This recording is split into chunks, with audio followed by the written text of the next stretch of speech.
This is the last project of IB Visual Arts HL. It is the last project I have to do. After this, I basically don't have to go to class anymore.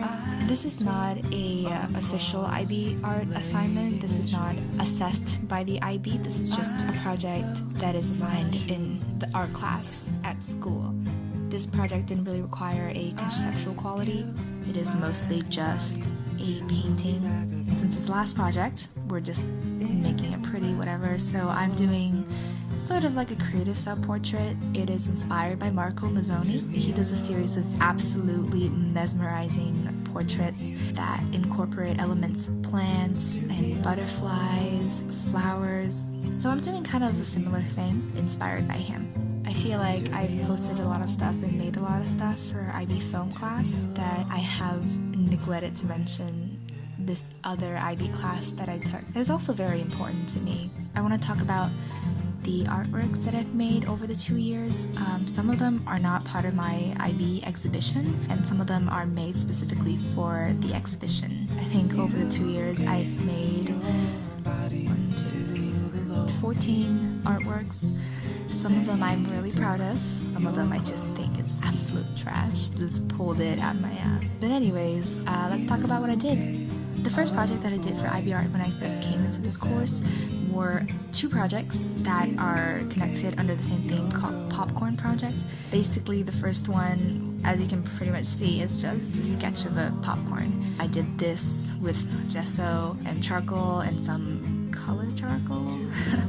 And the second one, you're supposed to take the form of the first project, the popcorn one, and kind of manipulate it and turning into a surrealist artwork of some sort. I mainly focused on the formal qualities, and that was not included in my exhibition. The second group project has the theme of identity. You're supposed to explore your identity and making kind of a commentary on it.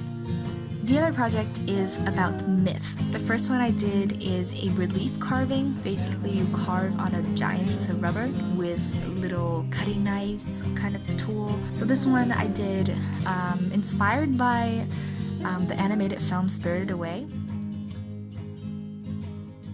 Alright, do you notice anything different about me today? You're wearing all black? Okay, hair? The second project I made for the myth is this one. This is a digital project made in Photoshop. Overall, my feeling about this piece was kind of but it worked with my exhibition theme, so I included this in my exhibition.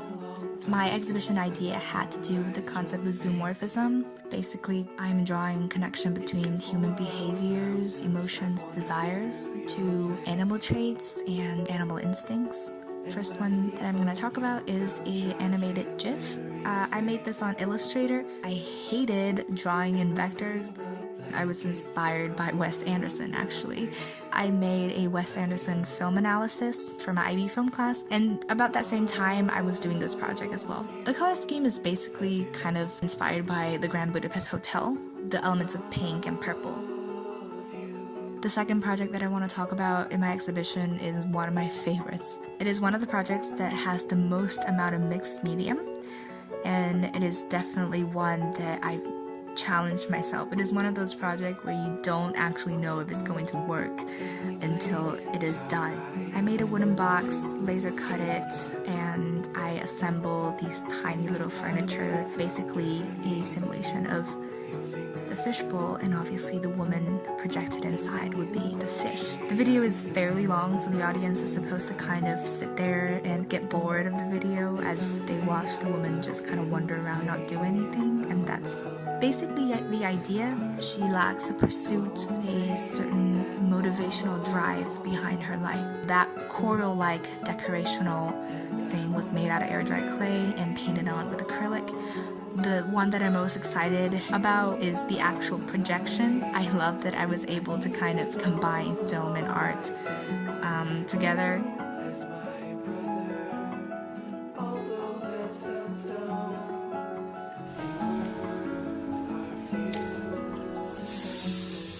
This one I really liked as well. It's probably not the most explicit. It is drawing a connection between us and jellyfish. The earphones are kind of similar to a jellyfish tentacle. It has to do with our sensitivity to media and information and our reliance on it. This one is inspired by Damien Hirst and Brian Jungen. This artwork basically is portraying a Ouroboros symbol. It's a Greek symbol where a snake bites on its own tail. It kind of symbolizes the cycle of life. This one I actually have a kind of personal connection to. My dad told me the story about how my grandmother, when she was still alive, when I was a child, she used to be embarrassed of her skin and what she looked like. So I made a collage, a contrast between elephant and human, and it's strange how we feel the need to change our looks and we're embarrassed by the looks when that's the gift of nature. I think one thing that I do take away from this IB course is I tried out so many new media, definitely expanded the range of materials that I can work with. I am so grateful for the amazing and creative artists that are my classmates, as well as my mentor. Every time I see a friend's project, I kind of learn something new, and it has been an amazing 2-year journey. Thank you for that.